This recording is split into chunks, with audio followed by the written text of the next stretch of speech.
Les Meneurs, épisode 25, épisode Vincent D'Anfous. Aujourd'hui, on reçoit Vicky Girard pour son segment Phoenix 360 et la psychologue Mylène Bibeau. Obsession's going to be talent every time. You got all the talent in the world, but are you obsessed? Is it all you ever think about? Let's face it, it's you against you out there. When you walk on that court, you have to think, I am the best guy out there. I don't care if LeBron's playing. So let me ask you again. Do you love this game? Yeah. Let's go. We just gotta go hard. I go the hardest. I bring the pain. Not what you used to. It's all part of the game. Yeah, I just gotta go hard. I just gotta go hard.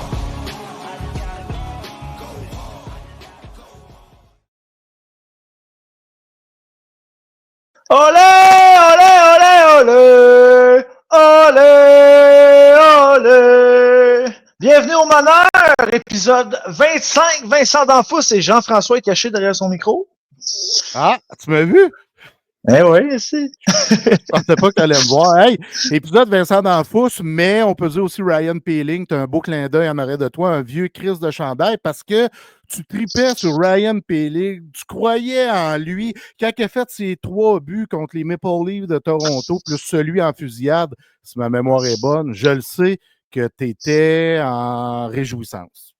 Eh, tabarnak, t'as pas idée, man. Ryan Poehling, sérieux, parce que tout le monde nous le vendait comme un grand leader, un joueur qui allait être le. C'est pas un centre numéro 1, bon centre numéro 2 pour les Canadiens de Montréal à long terme. Finalement, ça s'est pas fait. On l'a échangé.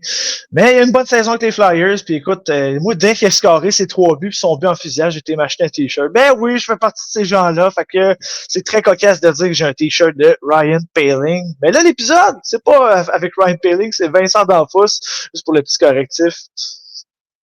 Hey, Oh, c'est quoi ta bière cette semaine, là? Non, mais je veux la présenter. C'est une Vagabond, la microbrasserie Vagabond. Le goût des îles, une Hazy IPA sans alcool, évidemment, est vraiment succulente, man. J'ai découvert cette microbrasserie-là tout récemment. Puis c'est la microbrasserie qui se rapproche, la microbrasserie qui fait de la sans-alcool, qui se rapproche le plus à la bière de micro avec alcool. Elle est crissement bonne. Je suis content de boire ça un vendredi comme ça, de presque congé, parce que j'ai fait 3 textes à matin, puis j'en refais juste un cet après-midi. J'ai été capable de refiler 2 textes à notre collègue Florence. Bon, excellent ça. Puis pour ceux qui se demandaient pourquoi je gueulais olé olé en début de show, ben c'est parce que techniquement, on est vendredi, mais le show sort lundi midi. Puis qui dit lundi dit le début des séries éliminatoires pour le Canadien de Montréal qui se sont qualifiés en série pour la première fois depuis 2021. Puis je me suis permis d'apporter ma tasse de Josh Anderson et mon t-shirt du numéro 17, le Power Horse. Je t'ai excité mon Jeff comme jamais. Mais là, c'est le temps de faire le show, fait que je te laisse poursuivre. Ouais, mais avant d'amener Vicky pour le segment Phoenix 360, faut que je dise de quoi, Kev, là? Oui, shoot. Je suis très mal à l'aise de cette série-là, soit celle opposant les Capitals de Washington aux Canadiens de Montréal, parce que je suis fan des Caps depuis genre 1993, parce que j'avais acheté un paquet d'OPC au dépanneur, j'avais pogné Peter Bondra, je tripais sur le chandail des Caps. Fait que quand on joue au hockey dans la rue, j'étais Peter Bondra. Fait que je les aime depuis bien longtemps, puis Ovechkin, c'est mon joueur favori ever. Je ne sais pas ce que je vais faire. Ma blonde me l'a demandé ce matin. Elle dit, tu vas faire quoi? La série Caps canadien? Je sais pas. Je sais pas. Moi, j'ai des vibes de 2010, là. Je suis pas pour toi, là. Première équipe du classement dans l'Est, avec l'équipe qui se qualifie sa peau des fesses. Je sais pas. Je sais que le contexte est différent, là, mais j'ai des vibes de ça. Puis je sais pas si le dénouement sera pareil, mais j'ai l'impression que ça va être une longue série. Mais physiquement, ça va être très, très, très, très, très ardu pour les Canadiens de Montréal. Il faut que je te le dise. 100%. Là, les Caps, tous les joueurs mesurent 6 pieds 3 sur les 2 premiers trios, à part McMichael. Fait que ça va être quelque chose. Bref, trêve de bavardage. On va rentrer rapidement. Vicky Girard pour le segment Phoenix 360. Salut, mon ami Vicky. Yeah. Comment ça va? Ça va super bien, vous autres. Yes, A1. Fait que Jeff, je te laisse faire ce que t'as à faire. Ouais, calme-toi, Kev, parce que d'entrée de jeu, Non, je moi, suis je veux pas- excité. Je suis avant excité, qu'on là. rentre dans le vif du sujet, Vic, là, j'ai vu une publication passer au sujet d'Émile Rousseau. Ouais. J'ai trouvé très cool le partage que vous avez fait parce qu'il a publié ou vous envoyez une photo qui touchait l'anneau au basket. Puis je pense qu'au préalable, il ne touchait pas l'anneau avant de vous rencontrer. Ça se peut-tu? Ça se peut très bien. Il ne touchait pas l'anneau. Puis en plus, Émile, il me disait qu'il y avait eu une blessure là, aux jambes, là, ou à ses mollets, comme quoi que c'était vraiment difficile, qu'il a été en physiothérapie, que ça a été plusieurs semaines de rehab, tout ça. Fait que quand on a commencé à travailler avec lui, il y avait eu le hockey là, pour commencer à s'entraîner, évidemment.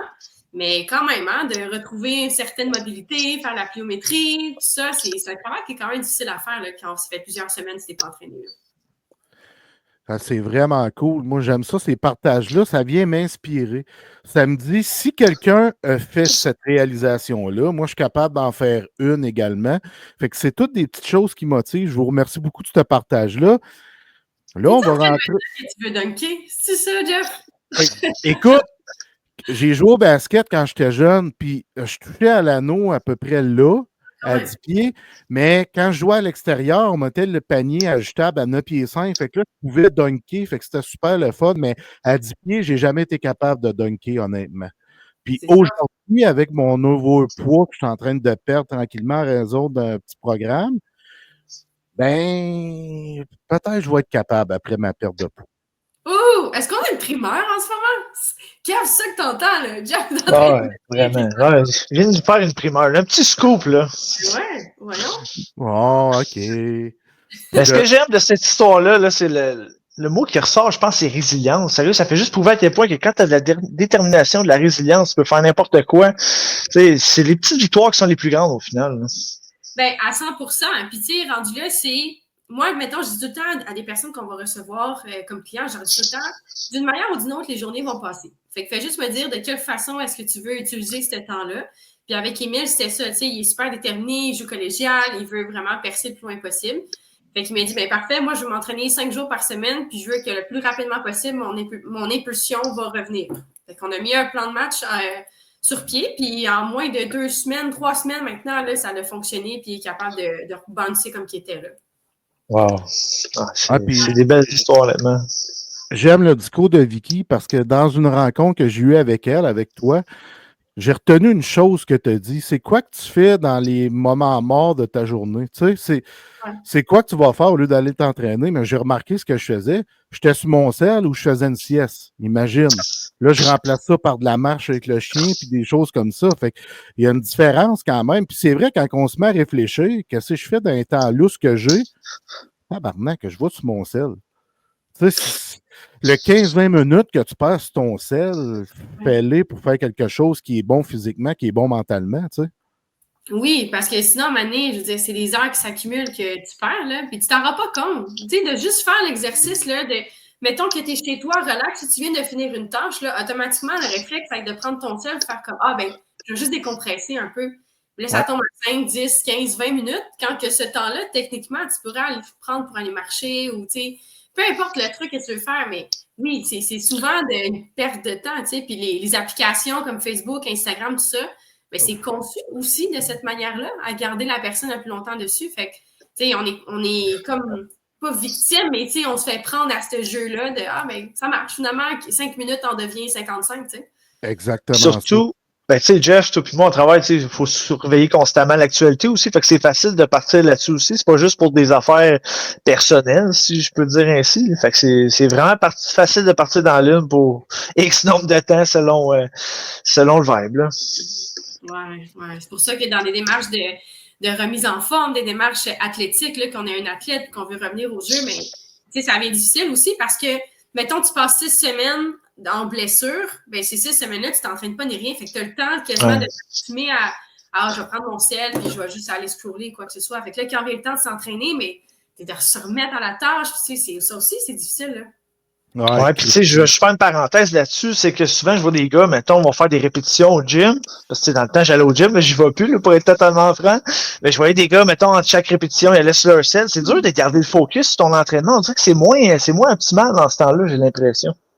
Ouais, c'est souvent, tu sais, mettons, pardon, mais tu sais, mettons, tu vas t'entraîner, tu vas dire, je sais pas, moi, je veux m'entraîner en force, puis souvent, tu vas avoir des pauses de 3-5 minutes, mettons, là, entre chaque Ouais. série. Mais là, tu vas faire quoi? Fait que là, ils vont s'asseoir, mettons, sur la machine ou quoi que ce soit, puis ils vont scroller, puis là, finalement, c'est cool, je vais me mettre dedans. Fait que c'est comme si tu es au gym pour être sur ton sel, mais pas nécessairement pour t'entraîner. C'est comme si c'était Ouais. complémentaire. Ouais. J'ai oublié de prendre mon selfie, esti. Ouais, classique. C'est ça. Eh oui. C'est vrai que c'est un classique. Bon, après tout ce brouhaha-là, je veux qu'on rentre vraiment dans qu'est-ce qu'on voulait parler cette semaine. Puis c'est une idée de Maxime qui est venu la semaine dernière, qui nous a envoyé ça. Puis il a dit, les boys, vous devriez parler des coachs à l'ancienne, les dinosaures, versus les coachs aujourd'hui, à quel point c'est différent. Puis pas juste les coachs. Les athlètes qui sont entraînés sont différents aujourd'hui que les athlètes de là, 25, 30, 35 ans également. Il faut faire la part des choses dans tout ça. Mais toi, Vicky, est-ce que tu as côtoyé, est-ce que tu as vu des coachs à l'ancienne dans l'entourage que tu côtoies au niveau du basketball? Oui, mais tu sais, même moi, tu sais, anciennement athlète, là, je l'avais, ça. Là, j'ai eu des coachs que si ça ne fonctionnait pas, mettons qu'on ne rentrait pas nos lancers francs au basketball ou que nos 3 points, notre scrimmage, peu importe, ne fonctionnait pas, ben, c'était un coup de sifflet, on s'était tout le monde sur le baseline, puis là, on va courir des suicides jusqu'à temps qu'il y en a une qui vomisse quasiment. Là. C'était ça, là. Puis plus que tu vas jouer à un haut niveau, plus que ça devient quasiment une habitude, c'est comme si c'était normal. Fait que tu en viens à jouer tu passes du D2 à du D1, anciennement 3A, dans le fond, là. Puis moi, je me souviens, c'était ça, là, c'est que c'était vraiment intense, on n'avait pas le droit de rien faire. Puis je me souviens, j'avais un coach que dans les pratiques, tu sais, l'été, il fait chaud, là, dans des gyms d'école secondaire. Ou de Mais Ben oui, mais hein. Puis il nous empêchait de boire de l'eau parce qu'il disait que quand on allait être sur le court, puis que des fois, on n'avait pas le temps de boire de l'eau, mais il fallait juste s'habituer à ça. Fait qu'on passait des pratiques entières à boire au maximum 2-3 gorgées d'eau. Là. Ah ouais, c'est des affaires. Évidemment, ça se fait plus, heureusement, aujourd'hui, mais comme il y en a plein d'histoires de même. Là.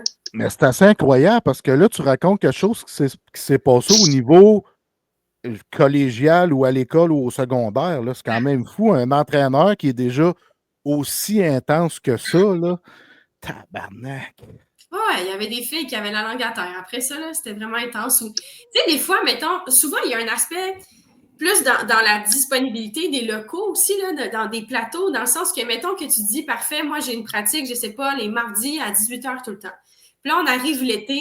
Puis là, l'été, souvent, il y a des tournois. On peut aller faire des tournois à l'étranger, un peu partout au Québec. Mais qu'est-ce qu'il y a l'été? Il y a des canicules aussi.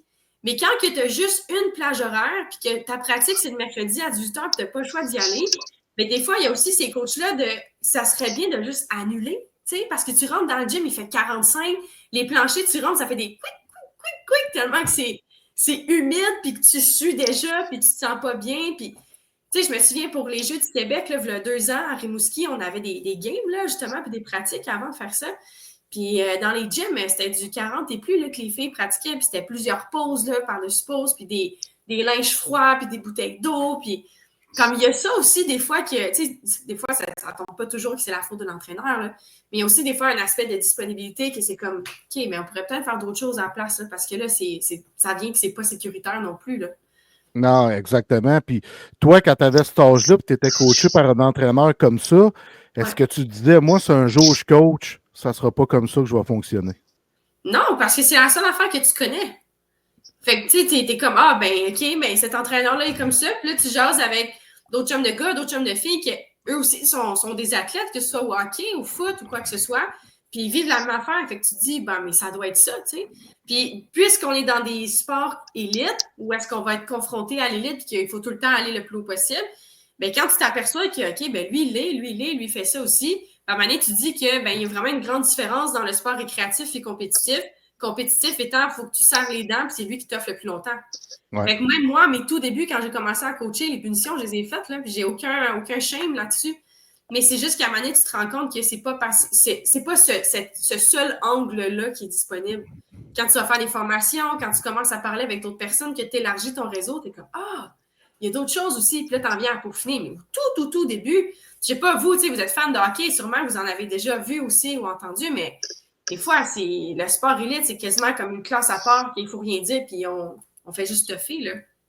Ouais, ben, tu sais, on Ouais. parlait un peu de Tortorella avant d'entrer en ombre. Tu sais, c'est à peu près ça, là. C'est un gars très, très dinosaure, très old school, comme on disait. Puis, tu sais, justement, c'est une méthode qui est de moins en moins vue, c'est moins populaire. Fait que j'imagine est-ce que selon toi, c'est bien d'avoir un équilibre? Parce que, tu sais, c'est bon d'avoir, tu sais, d'avoir comment dire, d'être De la pogne. autoritaire, c'est bon, ouais, de la pogne, tu sais, mais c'est aussi bon d'avoir le côté humain, d'être à l'écoute de ses joueurs, hein. Oui, puis tu sais, mais qu'est-ce qui est difficile maintenant pour un coach, c'est d'aller chercher cet équilibre-là. Parce qu'avant, mettons, tu vas, mettons, même pas aussi loin, il y a 10 ans, 15 ans, là, il y avait un rapport très autoritaire de je suis le coach, tu te tais et tu passes à l'action. Tu fais qu'est-ce que je te dis. Sinon, tu es hors de l'équipe ou je te bench. Fait que l'apport que l'athlète peut avoir après ça, mais il est quasi nul. Parce que c'est comme, ben là, il y a plein d'autres mondes qui vont se battre pour ma position, mais je suis mieux de te faire parce que sinon, je vais juste me faire tasser. Fait qu'il y a quasiment un aspect aussi de valorisation de l'athlète qui est diminué à ce niveau-là. Puis là, plus qu'on entend dans cette nouvelle ère-là, où est-ce qu'il y a comme un vent de changement, puis vraiment les droits, puis bon, tout ça qui embarque, bien là, on voit que des fois, ça peut aussi aller quasiment au pôle extrême, mais c'est quasiment l'athlète qui est vraiment au-dessus, puis que là, tout le monde s'affaire pour essayer de faire en sorte qu'il soit le meilleur.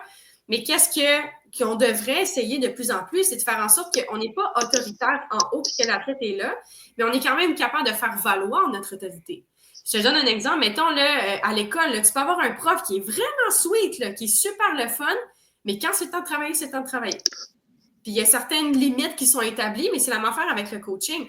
Toi, tu es le coach, tu arrives en place de faire comme moi, je vais mener mon bateau à bon port, mais on va avoir du fun là-dedans. Fait que c'est de juste redescendre puis d'aller chercher un peu comme le feedback de l'athlète, parce que c'est lui qui va faire l'expérience de ton coaching aussi. Fait que c'est pour ça que c'est intéressant de tout le temps venir travailler un peu comme des deux côtés à chaque fois, là. Oui, absolument. Moi, j'ai connu un coach dinosaure qui était capable de peaufiner pour devenir un beau mix des deux.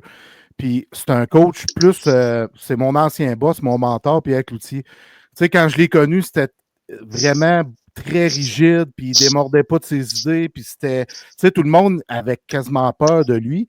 Mais avec le temps et les années, il était capable de s'ajuster puis devenir un bon communicateur, à écouter les autres, puis à dire, crime, c'est pas mauvais comme idée. Mais tout en étant autoritaire, quand c'était le temps de dire quelque chose, il le disait, puis nous, ben, on exécutait. Mais j'ai vu une progression dans un être humain pendant une dizaine d'années. Tu sais, quand je l'ai connu, tu sais, je suis content, j'ai eu une relation privilégiée avec lui, mais les gens avaient peur de lui. Tu sais, pas de joke, là, les employés avaient peur de lui, avaient peur de l'affronter parce qu'ils se disaient, crime, il est méchant, ce monsieur-là, mais dans les faits, c'était une excellente personne qui voulait le bien de son entreprise, mais qui oubliait peut-être de s'ajuster puis d'être plus à l'écoute de ses employés, d'être plus présent puis moins rigide. Là, tu sais, à un moment donné, je trouve la rigidité aujourd'hui, là, dans les années 2020, si tu es juste rigide, oublie ça, je pense que tu vas l'échapper. C'est sûr que tu vas l'échapper parce que la vie, elle a changé, tout a évolué, le sport est devenu plus technique, les gens sont devenus plus attentifs aux mauvais mots, je vais dire ça comme ça. Tu sais, à l'époque, on pouvait dire des sacs, puis des ta gueule, puis des choses comme ça, mais aujourd'hui, je trouve que ça a plus sa place. Fait que, tu sais, tout a évolué, autant les athlètes que les coachs. Fait que tout le monde doit mettre de l'eau dans son vin, tout le monde doit s'ajuster pour être bien équilibré entre les deux, mais comme tu dis, c'est pas facile. Non, puis tu sais, en même temps, tu te rends compte que tu peux avoir le coach le plus monstre quasiment que tu veux, mais si à un moment donné, les athlètes puis toute l'équipe autour se décide que là, ça passe pas, mais il n'y a rien qui se passe, là. L'équipe ne va pas avancer. Fait qu'à un moment donné, c'est juste que c'est à la place d'avoir un rapport de soumission de oh mon Dieu, c'est vraiment ça qui va arriver, mais c'est de prendre conscience qu'il y a un peu. Moi aussi, j'ai le droit de me faire valoir dans cette équipe-là. J'ai ma place, j'ai quelque chose à ajouter, j'ai été choisie pour une raison. Mettons qu'on parle pour un athlète. J'ai été choisie pour une raison, mais je reconnais l'autorité qui est en place parce que grâce à elle, on va être capable de m'amener plus loin. On va être capable de faire une transition de secondaire collégial, universitaire. Mais c'est vraiment d'avoir un rapport qui, comme tu dis, Jeff, c'est beaucoup plus humain. Puis de faire en sorte que, OK, ben là, peut-être tu t'es senti comme ça. Puis en tant que coach, on n'est pas cette divinité-là, là, qu'on a toutes les bonnes réponses du monde. Là. C'est important de reconnaître les erreurs aussi. puis de faire en sorte que, OK, tu t'es senti comme ça, puis ça, tu sais, je m'excuse, tu sais, c'était pas ça mon but. Tu sais, je me souviens, là, il y a 2 ans, aussi niaiseux que ça, là, je coachais Juvénile D2, puis j'avais mis sur pied un exercice, puis l'exercice en soi, au final, il fallait qu'il reste juste une seule personne, OK? Mais cette personne-là qui est restée, une de mes joueuses qui est restée sur le court, elle a mal perçu. Elle a perçu comme si c'était un peu une défaite d'être la dernière puis d'avoir le regard des autres toutes à la même place.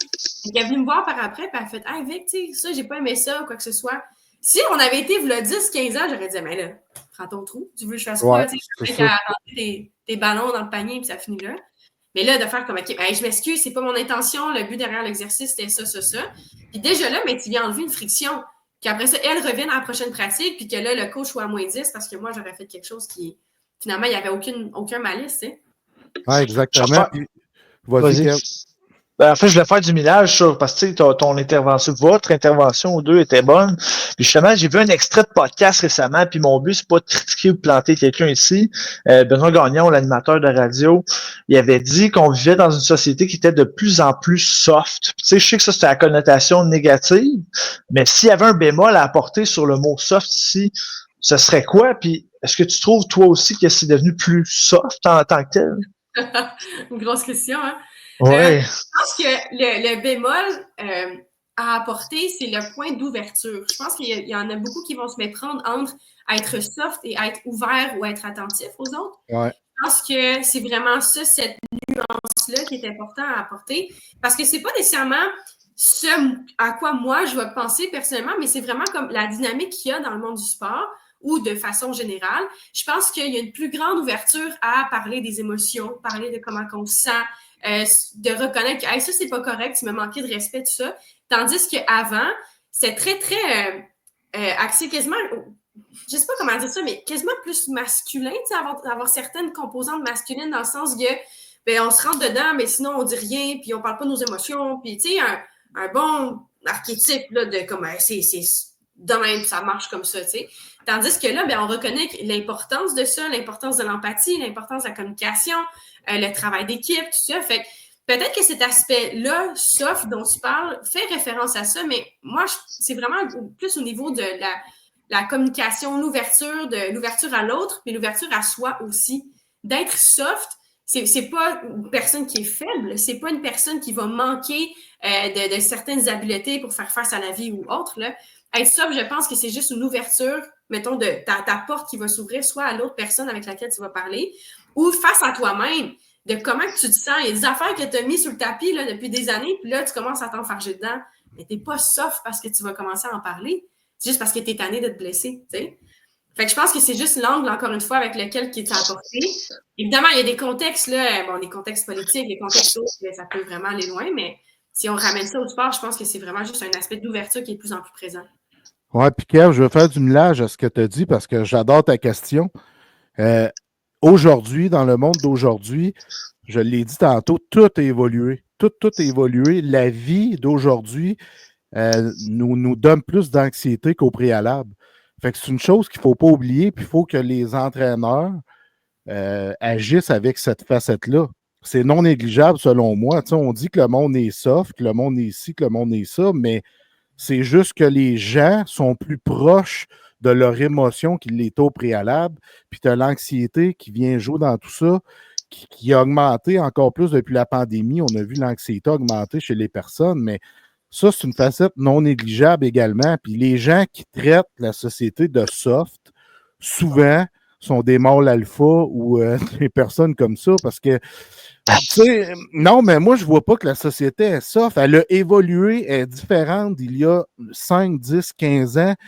La technologie fait en sorte que l'anxiété est plus présente, puis on est capable d'en parler plus, c'est moins tabou et tout ça. Fait qu'il ne faut pas négliger ce côté-là non plus. À 100 000 là. Tu sais, tout ce que tu as dit, Jeff, c'est super... c'est super d'actualité parce que justement, avec la pandémie, c'est comme si ça avait remis en pleine face des bobos qu'on essaie d'éviter depuis vraiment longtemps. Fait que là, quand tu enlèves le travail, tu enlèves tout ce qui est de se divertir et tout ça, mais tu fais face à ton conjoint qu'il y a un problème, tu fais face à tes enfants, tu fais face à toi, à tes propres démons ou quoi que ce soit. Fait que oui, ça en fait partie, mais encore une fois, pour régler le problème, mais il faut le sortir. C'est comme un bouton, là. À un moment donné, si tu veux que le bouton s'enlève, des fois, tu peux juste le péter, puis ça s'en va, puis le bouton, ça va être guéri, là. C'est vraiment niaiseux, mais, tu sais, à un moment donné, ça fait du bien de vomir, comment on se sent, puis de dire, mais là, moi, ça va pas. Voici qu'est-ce qui se passe, je me sens pas bien. Puis des fois, juste ça enlève un poids sur les épaules. OK, finalement, ça va mieux. C'est bon, c'est juste une mauvaise journée, à place de penser que c'est une mauvaise vie. C'est ça la différence.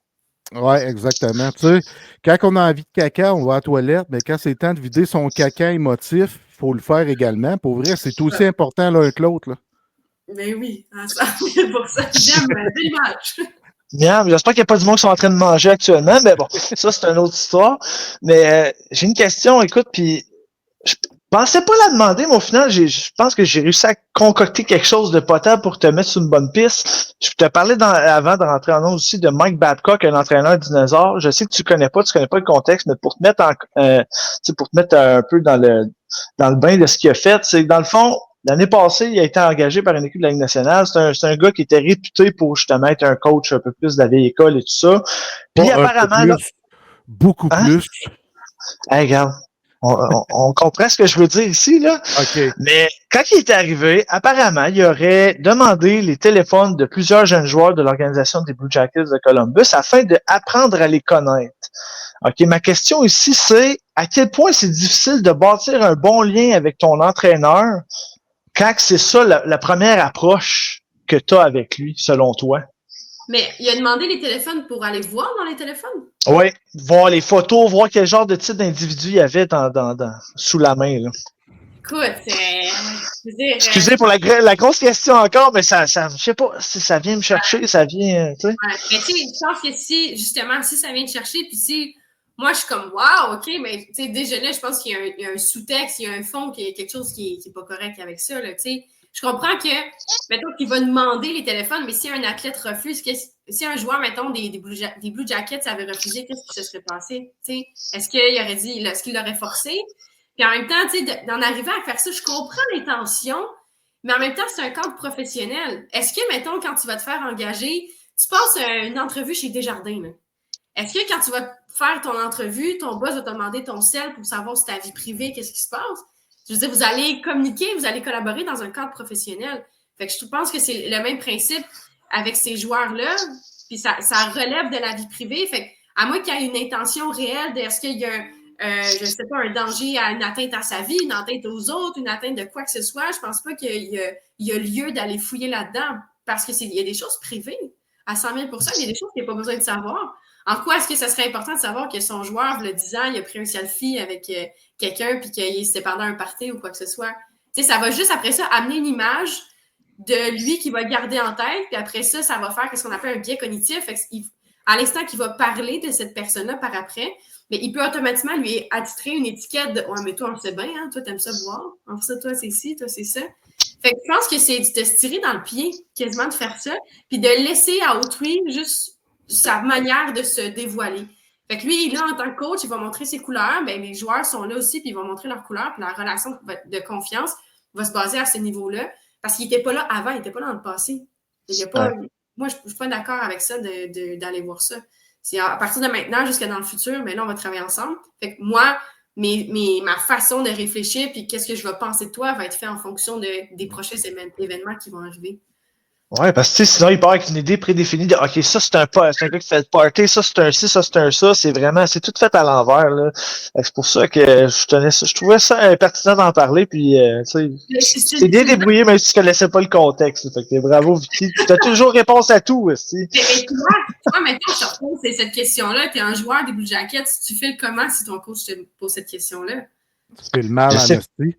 Ouais, vraiment. Parce que, tu sais, justement, moi, je pense que chaque personne dans la vie, tu sais, mettons, je rencontre Jeff la première fois aujourd'hui. Moi, mon expérience que je vais vivre avec lui, ce sera pas la même qu'avec une autre personne. Tu sais, je vais me faire ma propre opinion sur lui. Tu sais. Fait qu'au final, je pense que, comme tu as dit, c'est important de faire sa propre idée, puis de pas partir avec des idées prédéfinies de OK, ça c'est un gars qui est tel. Tu sais, t'as déjà de l'information sur lui avant d'apprendre à le connaître. Fait que, tu sais, ça va peut-être un peu brouiller l'idée ultime que tu vas faire de lui, mais moi, c'est sûr que ça passerait pas. Quitte à au pire, tu sais, moi, Je suis quelqu'un qui prône beaucoup la vie privée. Là, tu sais, c'est bon comme être humain. Tout le monde a son jardin secret dans la vie. Là. On se fera pas de cachette ici, on est au meneur, on dit les vraies affaires. Chaque personne dans la vie a son genre de petit jardin secret. Fait que, tu sais, je pense qu'il y a des zones à pas aller fouiller, justement. Là. Ben oui, puis, tu sais, mettons, aussi niaiseux que ça, là, tu rencontres une fille, là, mettons, en date, là, quoi que ce soit, là, tu vas-tu commencer à aller, comme, écrire à ses ex, hey, là, tu t'en penses quoi de telle affaire, envoie-moi les photos de telle. Ça fait creepy, là, automatiquement. Mais c'est la même affaire. Oui, c'est vrai. Mais, je sais pas, vas-y, il y a d'autres façons d'élaborer la confiance que d'aller suivre. Je pense que tu pars à moins 10 avec ça, là. 100%. Red flag en estime, on va dire. Ah oui, c'est pour ça qu'il n'a pas été longtemps là. Il n'a même pas fait un match régulier. Ouais, exactement. Hey, le temps est déjà après nous, Kev, malheureusement. Fait que t'avais-tu d'autres questions pour notre chum Vicky? Non, moi, c'était complet. Chris, à chaque fois que je pose une question, en réponse à tout. C'est parfait. Parfait. Hey, c'était le deuxième segment Phoenix 360 avec Vicky Girard. Vic, merci beaucoup. On apprécie grandement quand tu viens participer au meneur. Ah, mais j'aime ça, les gars, j'en sais avec vous. Ça, c'est un plaisir, définitif. Bon, on s'en rejase la semaine prochaine alors. Ça marche. Bye bye. C'est bon. Bye, merci, Bye. Vicky. Ciao. Hey, ça passe vite, hein, pareil, déjà. C'est 31 minutes déjà que ça roule. Ouais, ça va vite en crise. Là, Matt Babcock, là, j'ai comme des frissons tellement je l'ai eu, même. Ah, c'est fou. Il y a une face. Il y a une face. Il y a une face, oui. Je dirais pas les mots que j'ai envie d'employer, là, mais je déteste ce style de coaching-là. Je te dis, là, je déteste ça. Là. Tu peux pas. Ce gars-là a gagné, mais moi, je me dis, tu peux pas gagner avec ce gars-là. Tu comprends? Je comprends pas ce gars-là ait gagné. Ouais. Ça me rentre pas dans la tête. Comment un être humain peut vouloir être coaché par Mike Babcock, qu'on a qualifié de meilleur coach à l'époque, là. C'était le meilleur coach de la NHL. Ouais, c'était la référence. C'était la référence. C'était la référence, mais on a tellement su de choses d'intimidation puis de plein d'affaires comme ça à son sujet que je comprends pas comment que les boys se faisaient pour rester en arrière de lui. Là. Pour vrai, là, je comprends pas. Mais bon, ce sera un autre sujet à un moment donné. On fera un spécial Mike Babcock. Non. Mais les Red Wings avaient une équipe de vétérans. Hein? C'était une autre mentalité aussi. Là. Fait que il y avait peut-être un peu de ça aussi. Là. Ouais, peut-être. Mais tu sais, l'intimidation, en tout cas, on en rejasera à un certain moment donné parce que là, on a un autre invité qu'on veut amener qui s'appelle Mylène Bibeau, qui est sexologue. Salut, Mylène. Salut, les gars. Salut, comment ça va? Ça va bien, vous autres? Yes. Puis là, je tiens à apporter un correctif. Elle est psychothérapeute et non psychologue, comme Jeff l'a annoncé d'entrée de jeu. Fait que psychothérapeute. Je le savais. Tu as bien fait de me reprendre. Je voulais me reprendre, mais j'ai mal fait mon boulot. Je m'excuse sincèrement, Mylène. Il n'y a pas de souci. Je t'aurais repris sinon, de toute façon.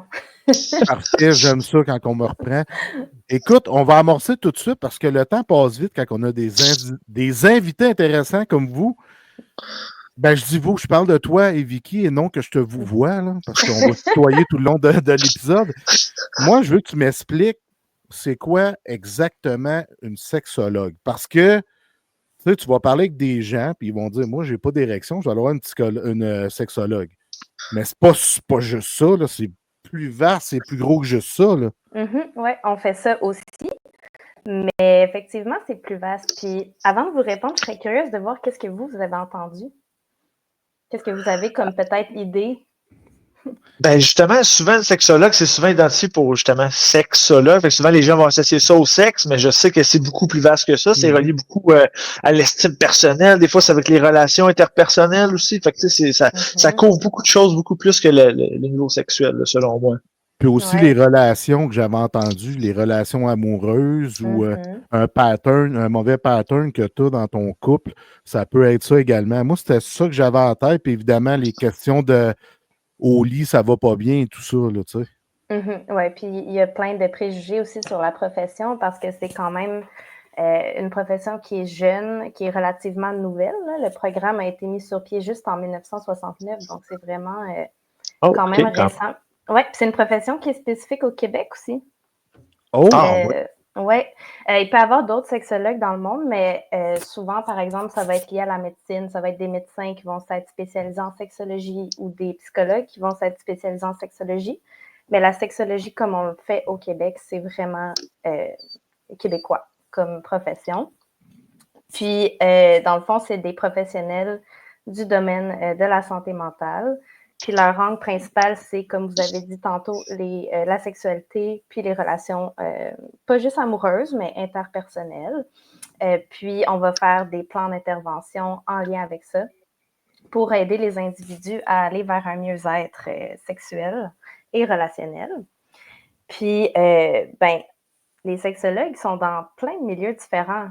Tu sais, on a des fonctions différentes. Ça peut être soit de la relation d'aide, ça peut être de l'éducation aussi, comme l'éducation à la sexualité, faire des programmes pour l'éducation à la sexualité.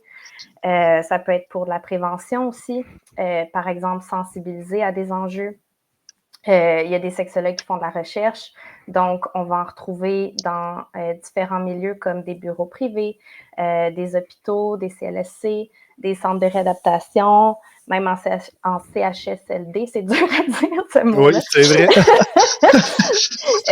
Ou en milieu communautaire, même en service correctionnel, dans les PAE. Donc, OK. il y en a dans beaucoup de places différentes. Puis, chaque sexologue a un peu le même objectif, mais va le faire de manière différente selon sa clientèle. Puis, pour être sexologue, ça prend une formation de bac en sexologie ou une formation équivalente qui est reconnue par l'ordre. Puis, tu sais, je suis content parce que tu as parlé de spécialisation un peu plus tôt. Toi, j'imagine que tu as une spécialité aussi en tant que sexologue. Oui. Moi, j'ai commencé en troubles du comportement alimentaire. J'imagine que vous vous demandez peut-être le lien. Ben oui, parce que, tu sais, quand tu as des troubles alimentaires, Mhm. tu ne penses pas à consulter une ou un sexologue. Tu te dis, mais aller voir un psy, je vais aller voir. Tu sais, tu ne penses pas à sexologue, là. Mhm. Avez-vous une idée de qu'est-ce qui pourrait être avoir comme lien avec la sexo? Ben, souvent, les outre-mangeurs, parce que tu sais, souvent les relations, on parle des relations avec les autres interpersonnelles, mais c'est souvent la relation avec soi. Justement, les troubles alimentaires, tu sais, mettons quelqu'un qui mange pas ou quelqu'un qui mange trop, souvent ça va être lié aux émotions. C'est ce que je me trompe? Non, tu ne te trompes pas. Ça peut effectivement devenir un moyen de coping, tu sais, de gérer un peu ses émotions, de ne pas se sentir, de se déconnecter de ses émotions quand c'est trop difficile. C'est par exemple quelqu'un qui ferait justement de l'hyperphagie. C'est-à-dire qu'il y a des crises alimentaires où il y a vraiment une perte de contrôle. Puis que là, la personne peut absorber des immenses quantités de nourriture. Puis vraiment, tu sais, je sais pas si vous avez déjà, par exemple, pas pu manger là, pendant la journée, puis là, tout d'un coup, vous mangez, puis là, c'est comme pas possible d'arrêter. Ouais. C'est un peu ça le feeling. Mais eux vivent ça à répétition, puis là, c'est accompagné de honte. Puis souvent, ça va être en lien justement avec des émotions qui veulent aller de terre, puis il va y avoir une déconnexion au corps là, complètement. Ouais.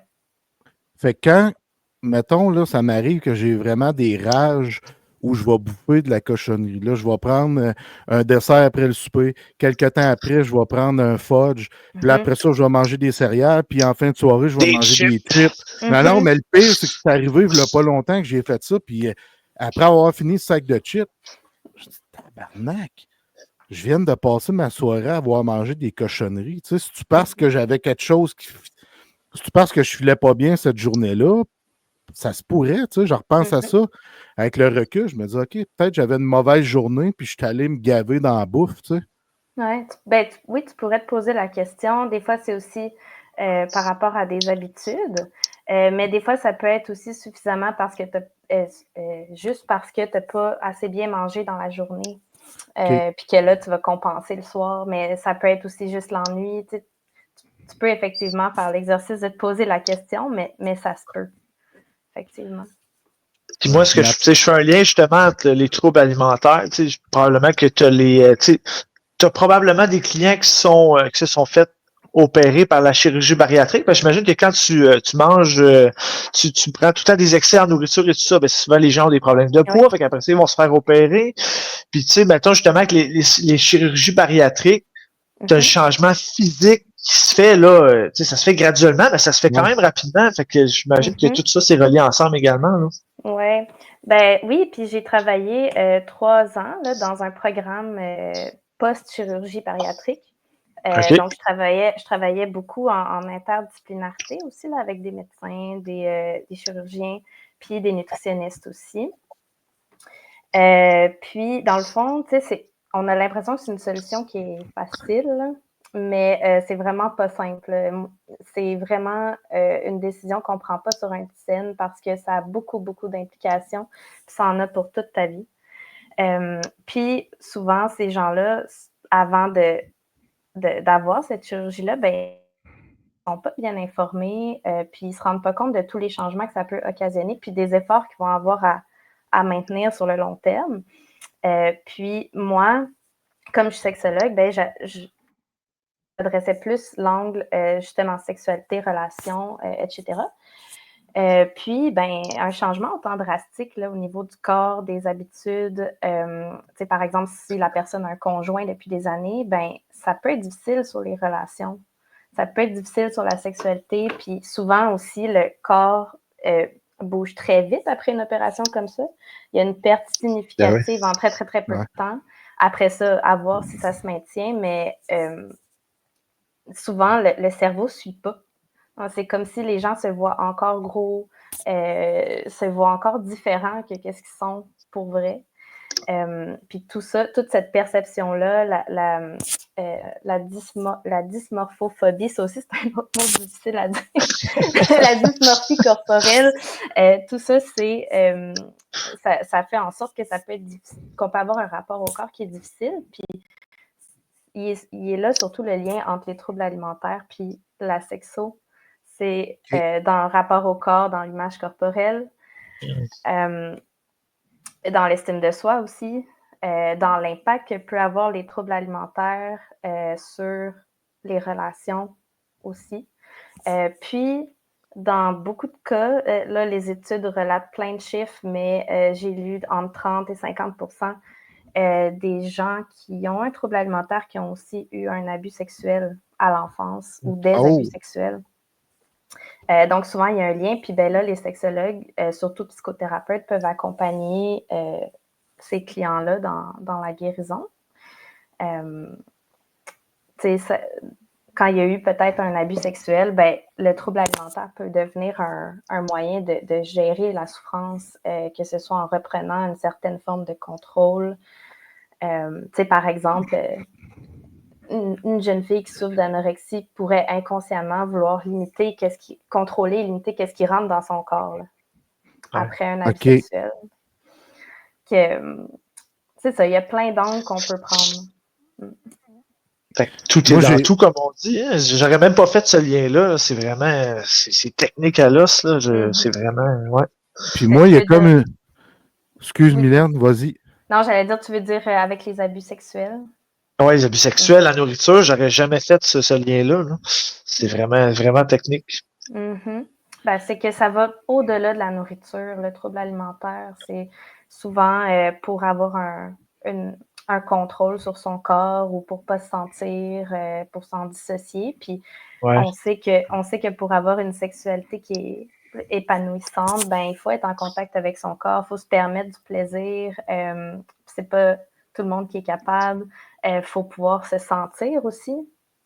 Puis ça, c'est tous des défis qu'on retrouve dans les troubles alimentaires. J'ai une question qui m'est venue à l'esprit pendant notre discussion. Puis on n'a pas vraiment parlé hors d'onde ensemble, mais je pense que tu vas être en mesure de me répondre. Les gens qui décident de changer de sexe pour X, Y raison, est-ce qu'ils doivent pouvoir travailler avec un sexologue à savoir est-ce que tu veux vraiment qu'on y aille vers là, puis ces choses-là? Oui, bien sûr. Les sexologues, il y en a qui ont plus cette spécialisation-là, effectivement, pour accompagner les gens dans leur réflexion sur leur identité de genre, les accompagner aussi dans dans l'impact que ça peut avoir aussi, ces transitions-là, sur leur relation, parce que c'est pas facile. Ça peut inquiéter l'entourage, ça peut susciter des réactions négatives aussi chez l'entourage. Ouais. Puis ceux qui décident de changer de sexe, de genre, sont souvent très, très, très vulnérables. Par exemple, les jeunes, ils font partie des personnes les plus vulnérables, les plus propices au suicide. Fait que ça prend vraiment des bons accompagnements. Puis mettons, vas-y, Jeff. Non, je partais juste pour dire absolument. Ouais. Puis moi, en fait, ma question, c'était plus à titre personnel, libre à toi de répondre ou non. Admettons que quelqu'un arrive, là, puis il vient de parler, parce que on a parlé vaguement d'abus sexuels tantôt, puis je sais que c'est un sujet quand même assez délicat, parfois tabou, Ouais. Mais mettons quelqu'un qui arrive puis il vient de parler de ces problèmes-là.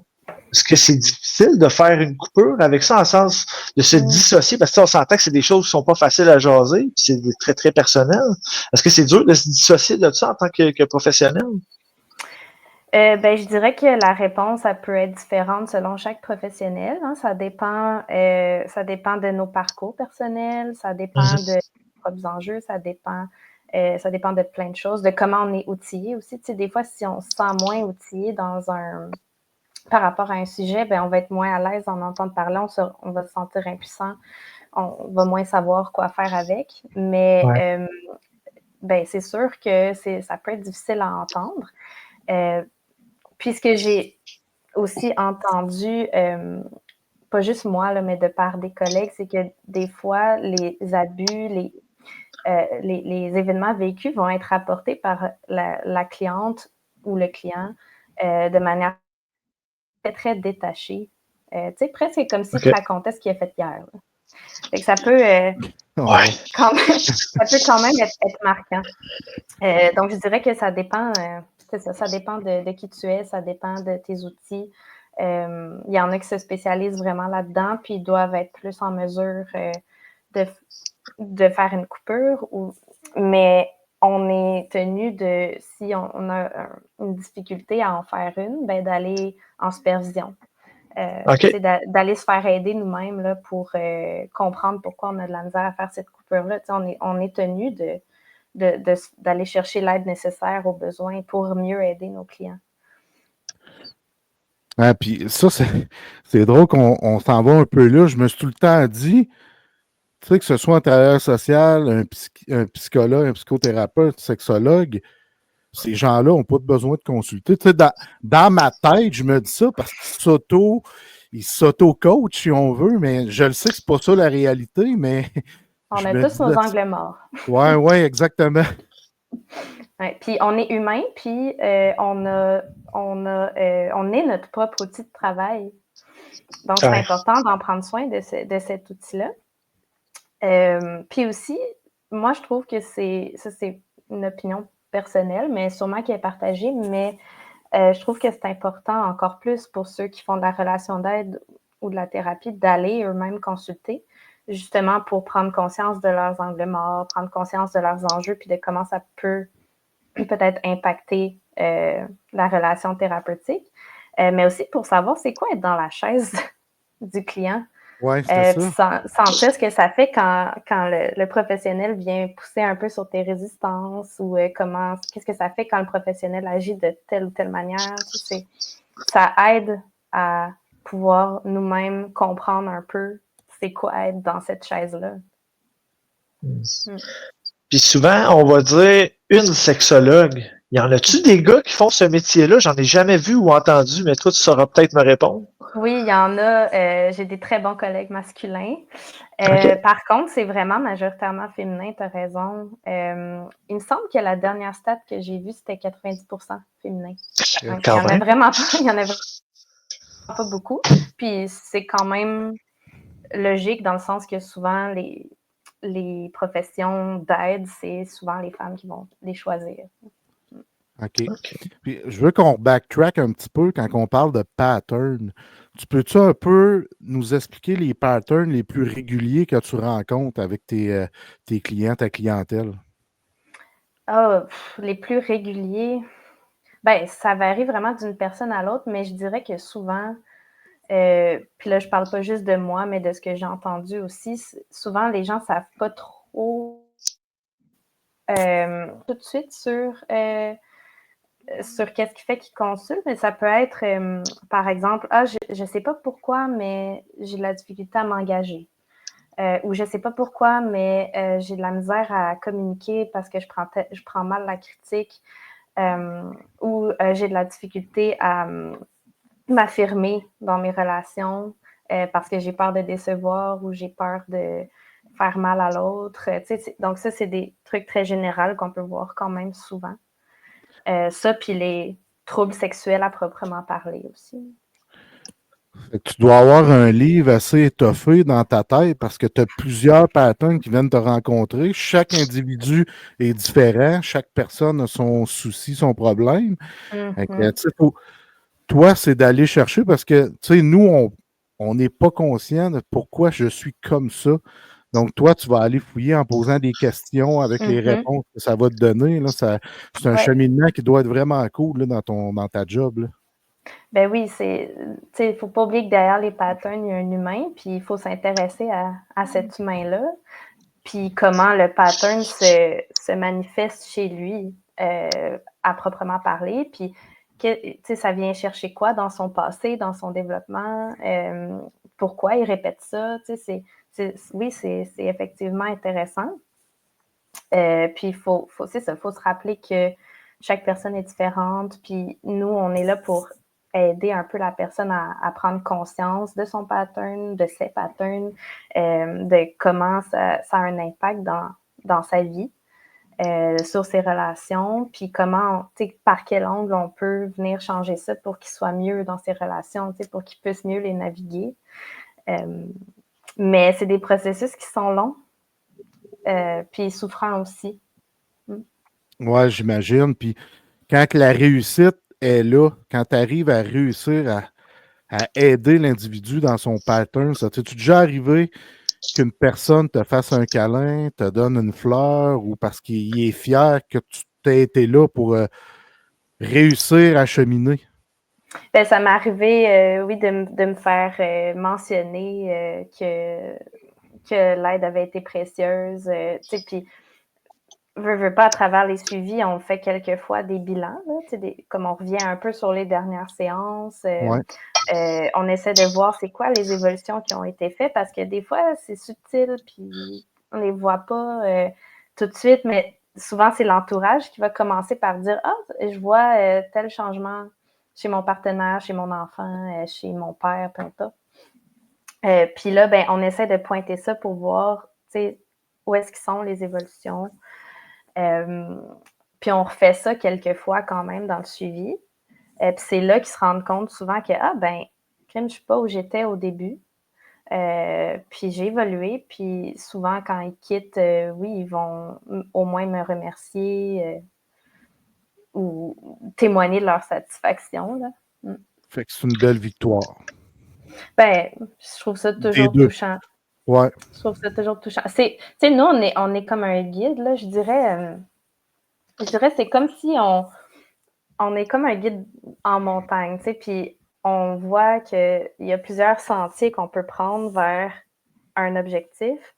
Puis là, on amène le client, on pointe le client vers les sentiers, puis ça se peut que le client dise « Ben non, je ne suis pas prêt à ce sentier-là. » Puis nous, on dit « Ben, il va peut-être falloir y revenir à un moment donné parce que je pense que c'est celui-là qui t'amène vers ton objectif, mais on peut aller visiter les autres aussi si tu veux. » Ouais. Moi, écoute, tu as sûrement écouté le premier segment avec Vicky. J'imagine que oui. Je voulais savoir à quel point c'est important, parce que tu en vois de toutes les couleurs, c'est en sens tous les types d'âge, tous les types d'humains, tous les types de mentalité. À quel point l'âge puis la génération, c'est comme il y a un clash, mettons, entre un client de 20 ans puis 50 ans. À quel point c'est un clash, mettons, par exemple? Ah, c'est une bonne question. En même temps, ça dépend du client. Mais c'est sûr qu'à chaque époque, l'environnement dans lequel la personne grandit est différent. Il y a différentes modes. Il c'est ça, il y a différentes politiques aussi. Il y a plein de choses qui diffèrent là, d'une époque à l'autre. Donc, souvent, il peut y avoir des croyances associées au rôle que, par exemple, avaient les hommes si j'ai un client de 60 ans versus si j'ai un client de 21. Puis là, je parle d'homme, mais ça peut être femme aussi, ou peu importe. Donc, ça dépend du client, puis ça dépend des croyances qui ont été intégrées, mais ça dépend aussi de qu'est-ce qui est important chez lui, dans son environnement primaire aussi. Mais oui, il peut y avoir des clashs assez importants, c'est sûr. Puis j'ai comme une sous-question aussi qui va un peu avec ça, c'est quoi, mettons, le groupe d'âge qui revient le plus souvent dans la clientèle, si tu es à l'aise de répondre? Hey, je serais curieuse de voir une statistique qui est comme plus générale, mais je dirais, je sais pas, entre 20 et 40. OK? OK. OK. Ouais, entre 20 et 40. Moi, je suis pas là, Kev. Ça fait pas encore. Ça veut pas dire qu'il y en a pas qui sont plus vieux ou plus jeunes. C'est juste la tranche d'âge qui revient le plus. Il vient de stouler son âge. Là. C'est pas qu'il l'a déjà. C'est pas qu'il l'avait jamais pas fait avant, là, mais là, il vient de le reconfirmer. Là. Ben oui, mais je suis un vieux, je m'assume, mais tu sais, l'âge, c'est juste un chiffre. Effectivement, effectivement. Puis tantôt, justement, tu disais, tu sais, les gens, je fais un peu de backtrack comme j'ai fait dit tantôt, mais les gens, mettons, qui font la chirurgie bariatrique, c'est quoi, mettons, l'importance de changer son mindset? Parce que si tu changes ton corps il change drastiquement. Mais c'est quoi, à quel point c'est important de changer son mental également quand tu fais un changement aussi drastique physiquement? Ben, de quel mindset tu parles, par exemple? Ben, par exemple, tu sais, oui, tu peux changer ton corps autant que tu veux, mais si ton mindset ne change pas, en sens que ton mental ne suit pas, je sais pas si tu comprends, tu sais, ton physique change, tu es une personne mince à la longue, mais tu continues à mal manger. Exact. Mais tu continues à t'imaginer gros ou obèse ou peu importe. À quel point c'est important que ton mental il change avec le physique. Ben ça, souvent, ça vient avec le temps. Là. C'est comme. Puis il y a des outils aussi pour les aider à se voir un peu plus tels qu'ils sont. Tu sais, aussi, il faut qu'il y ait conscience que. Tu vas avoir conscience que dans ces troubles alimentaires, il y a souvent une dysmorphie corporelle, là, c'est-à-dire que la personne ne se voit pas telle qu'elle est. Puis toujours prendre ça en compte là, quand on se regarde. Mais ça dépend pour chaque personne. Tu sais, les suivis étaient tellement individualisés. Puis pour revenir à ce que tu disais, Jeff, là, par rapport à manger, ce que tu veux, tout ça, ben techniquement, s'ils sont bien préparés, il y a ces informations-là aussi qui rentrent en ligne de compte dans est-ce que je la fais la chirurgie ou pas, parce que si tu manges comme tu veux après, ça va avoir des impacts. Ça va avoir des impacts physiques parce que comme tu peux ingurgiter moins de nourriture, ben il faut que tu ailles vers quelque chose qui est un petit peu plus protéiné, tu sais, qui est un petit peu plus soutenant, plus souvent dans ta journée parce que ton estomac ne te permet pas d'en consommer plus. Fait que ton corps au début, ton corps fait un peu la job pour toi, puis à un moment donné, ben toi, tu dois changer tes habitudes aussi tranquillement pour répondre à tes besoins. Là.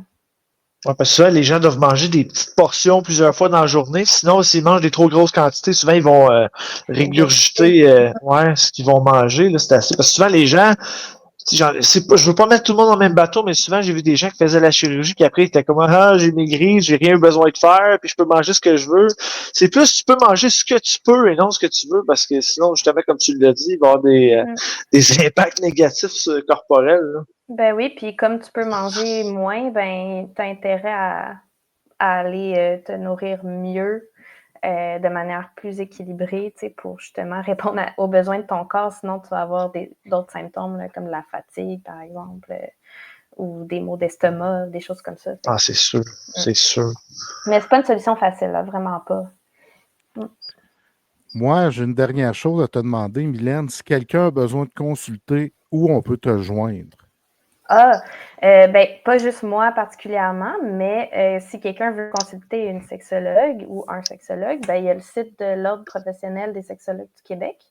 Là, tu as comme un bottin sur ce site-là. Puis là, tu peux chercher un sexologue selon les approches que tu veux, selon ton motif, selon ta distance aussi, selon plein d'autres critères. C'est la meilleure façon de trouver. Parfait. Moi, souvent, ce que je demande aux gens, je demande aux gens qui viennent nous jaser, c'est quoi le message que tu as à partager, mais pour toi, je ne vais pas te demander un message, parce que moi, je pense que chaque individu, au moins une fois dans sa vie, devrait aller consulter. Ça, c'est mon opinion bien personnelle à moi. Je trouve que c'est important de travailler sur soi et d'aller chercher certaines réponses, je peux dire ainsi. Mais pour toi, je te demanderais plus, tu me parlais, quand on s'est parlé pour faire le podcast, tu disais que les sexologues, c'était des leaders silencieux. Qu'est-ce que tu veux dire par là? Oui, ben, j'élargirais même ça pas juste aux sexologues, mais aux psychothérapeutes, aux psychologues, aux gens qui travaillent en relation d'aide. Ben, on va guider, comme je disais tantôt, quand je parlais de la métaphore un peu de la montagne, ben, on guide la personne pour qu'elle soit plus outillée pour naviguer ses relations, pour plus outillée pour face à des défis personnels. Fait que c'est ça, on est comme des leaders un peu vers le mieux-être. Puis je dis silencieux parce que souvent, c'est du one-on-one ou face à un couple ou à un petit groupe. Là. Mais des fois, ça peut être, par exemple, quand un sexologue ou un psychologue ou un psychothérapeute prend part à des campagnes de sensibilisation ou fait du contenu en ligne, c'est moins silencieux. C'est une façon d'être leader aussi puis de déstigmatiser des choses. Mais la plupart, on le fait un peu dans l'ombre. C'est vrai. Très vrai. Vous êtes pas moins important pour autant, sache-le. Exactement. Bon, ben, c'est maintenant l'heure de se quitter. Je trouve toujours ça triste quand on a des belles discussions, mais on est obligé de respecter un certain temps. Mylène, merci 1 million de fois pour ta visite chez les meneurs. C'était grandement apprécié. Merci beaucoup. Ça me fait plaisir. Je partage ce que mon collègue a dit. Merci infiniment d'être venu jaser aux meneurs. Puis, honnêtement, continue à faire ce que tu fais parce que c'est important d'avoir des leaders silencieux dans la vie. C'est important. Important et importante. Merci. Merci. Bonne journée. Bonne journée. Bye. Bonne journée. Bye bye.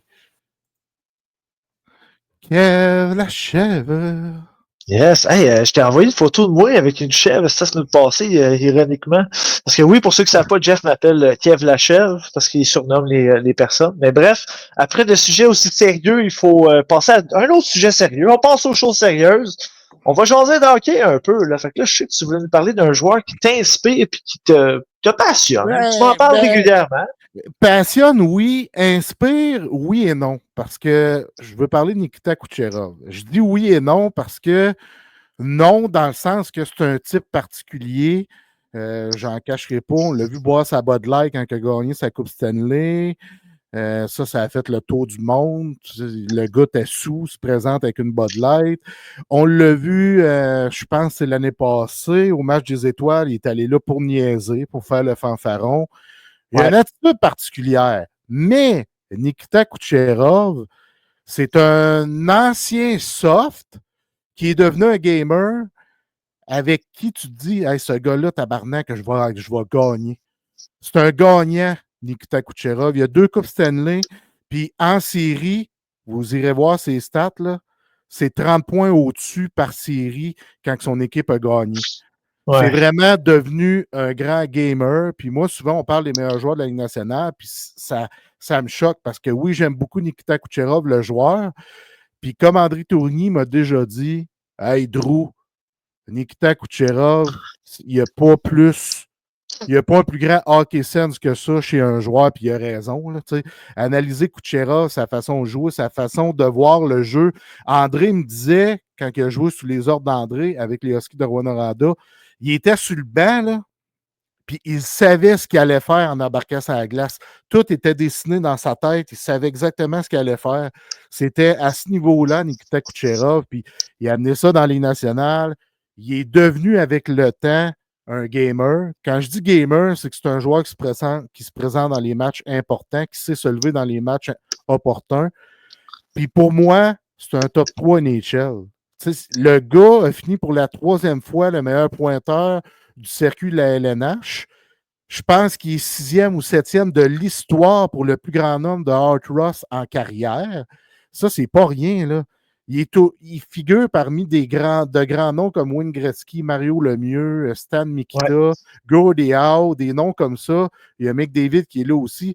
C'est pas une coïncidence. Le gars, c'est l'un des meilleurs joueurs au monde. On dirait qu'on a peur de le nommer. Il y a 2 coupes. C'est le meilleur joueur de son équipe et de loin, là. De loin, loin, loin. Puis Eagle, il est bon. Puis Point, il est bon. Ils sont extraordinaires. Mais Kucherov... T'en as oublié un. Ouais, Victor Edmond. Ouais, Différent à part, mais il n'est pas moins important que Kucherov, selon moi. Et si Kucherov n'est pas là, je pense qu'il ne gagne pas de coupe, le Lightning. 100%, puis le contraire est aussi vrai. Pas d'Edmond, le Lightning ne gagne pas de coupe Stanley. Mais ça, c'est...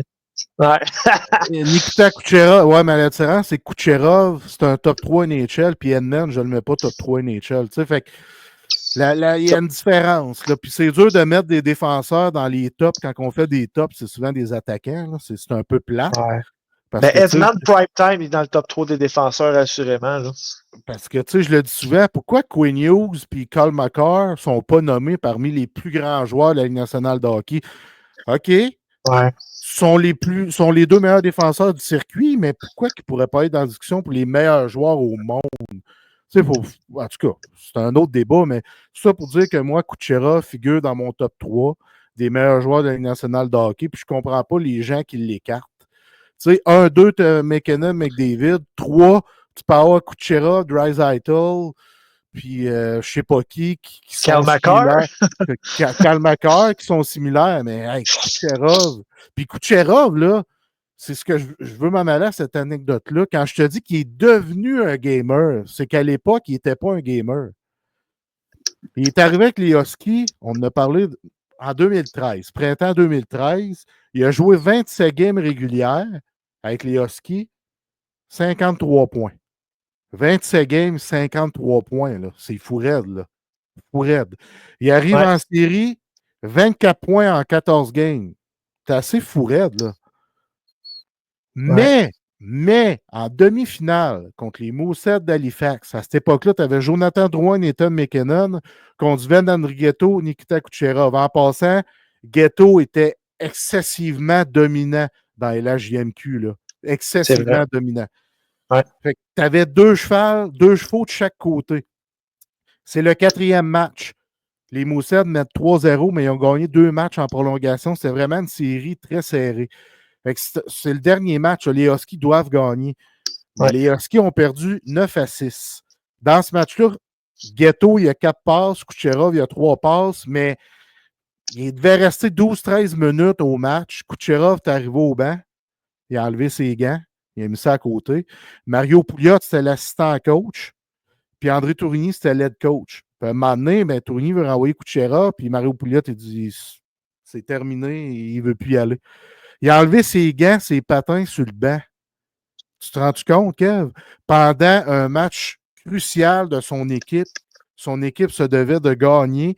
Lui, il a décidé de laisser tomber son équipe. J'ai trouvé ça très ordinaire à l'époque. On était allé chercher Kucherov, que tout le monde voulait. Là. On était capable d'aller le chercher à Rwanda. On s'est dit, on a une star, on va pouvoir gagner contre Drouin McKinnon. Là. Mais la star s'est finalement assise, puis elle a laissé Ghetto tout seul. Le Ghetto jouait dans le tapis, là, sans arrêt, chiffre après chiffre. Il doit jouer comme 30 minutes ce match-là, puis c'est un attaquant. Un coup de Kucherov, lui, il était sur le banc, les gants enlevés, puis il ne joue plus. Là. Tu sais, ça, j'ai trouvé ça.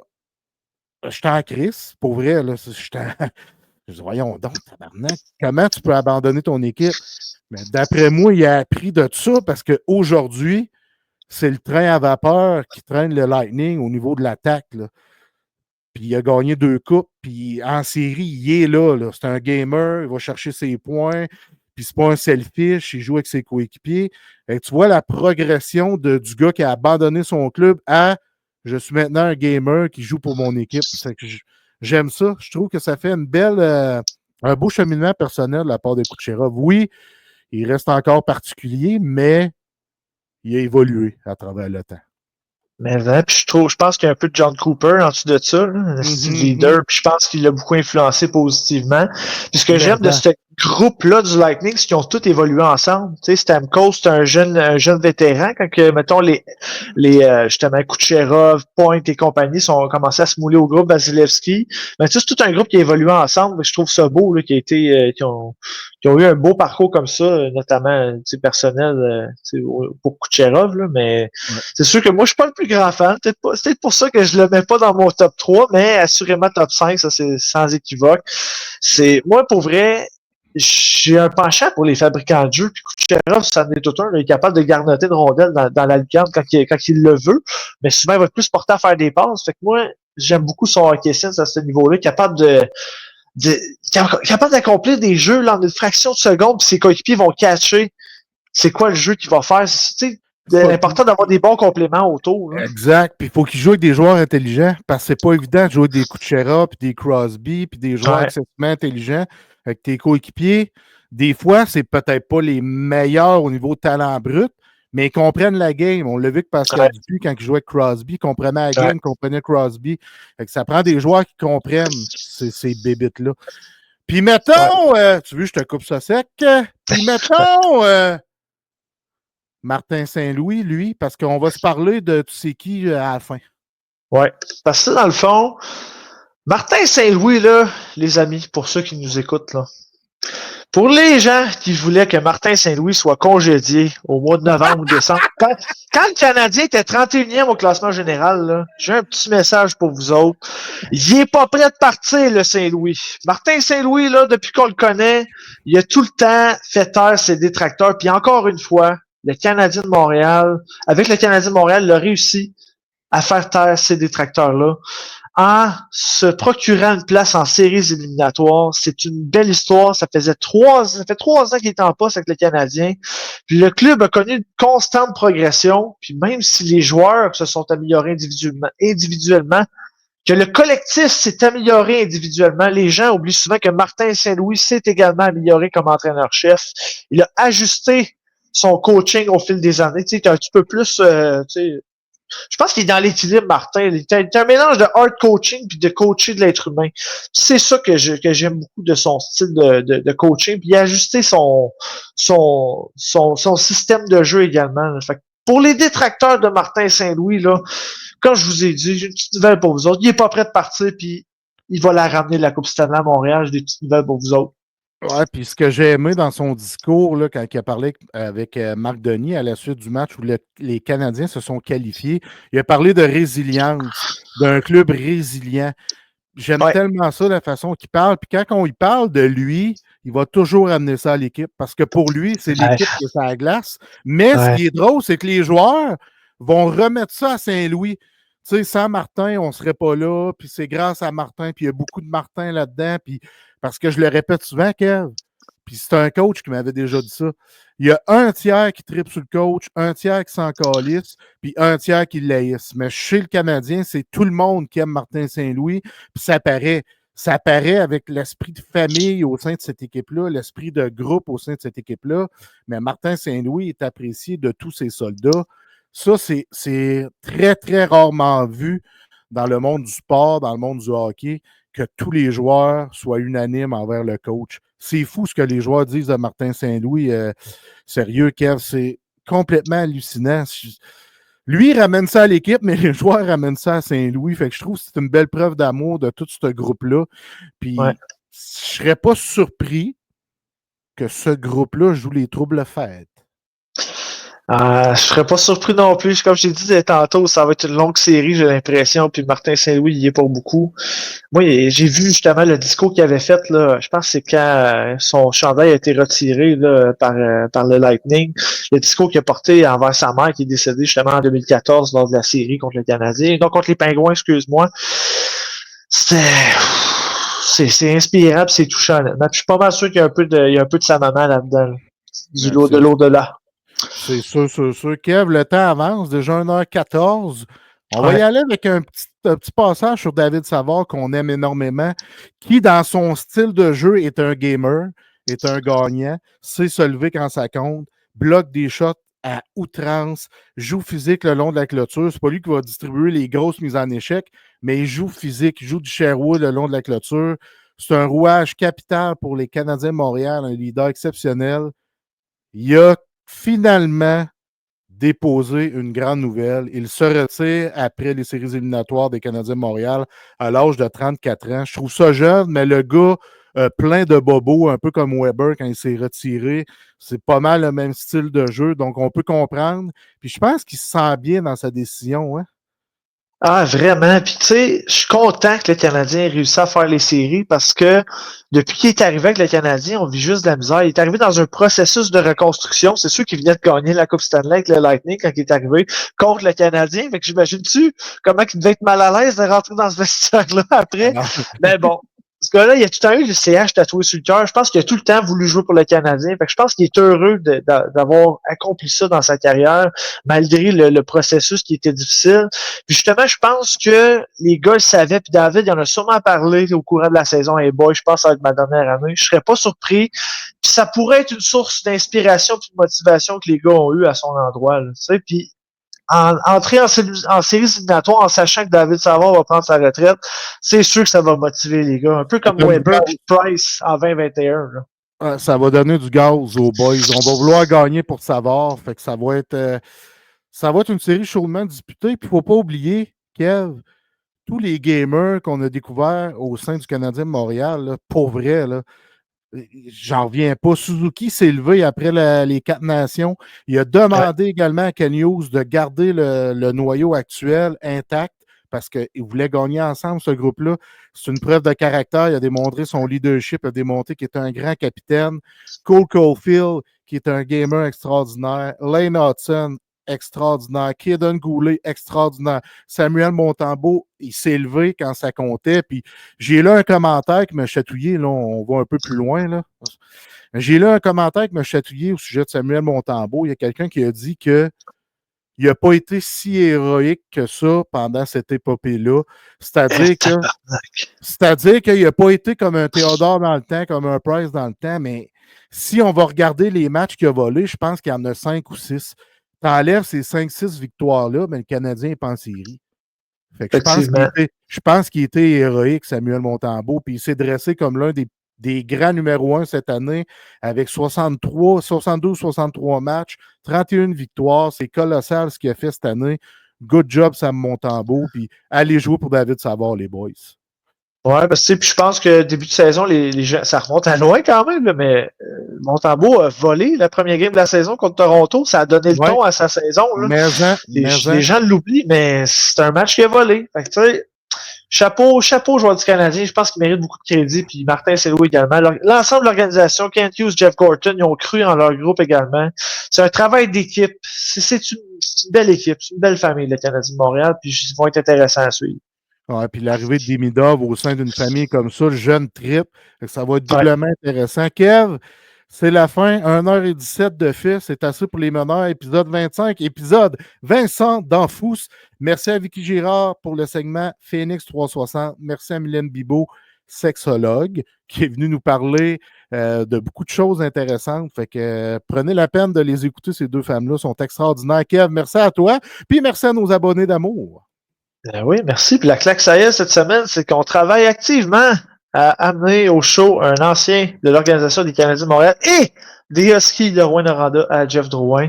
Fait qu'on vous revient avec ça, mais ça devrait être intéressant, ça devrait se faire. Fait que sur ce, n'oubliez pas qu'on vous aime. Je t'aime également, mon grand frère d'amour. Puis on se dit à la semaine prochaine. Go Habs, go! Peace, go Habs, go!